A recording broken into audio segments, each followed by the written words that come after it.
The rare passing of a private member's bill at the Manitoba Legislature Tuesday will bring about universal screening for reading disabilities in children. It's wonderful to see all the parties being able to come together.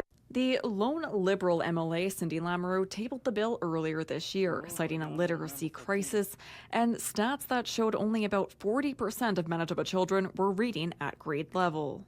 And it speaks to why this legislation is so important. The legislation mandates that children from kindergarten to grade 3 be screened twice a year for reading difficulties. It passed unanimously after months of revision.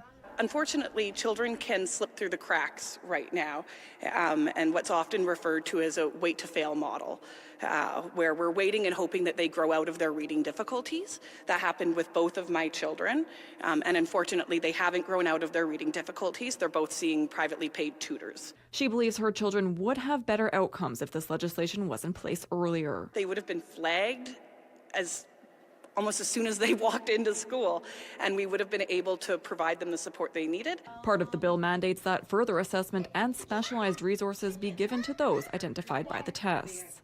Our government has increased school funding by $170 million in just our first 2 years. What that means is more than 800 more teachers in Manitoba schools today than when we were first elected, which means more one-on-one time with their students.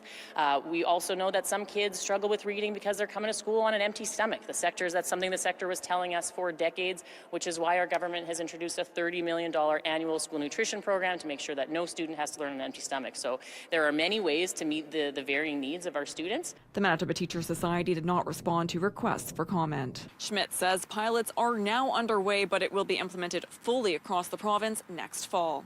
In Winnipeg, Steph Lasuk, City News.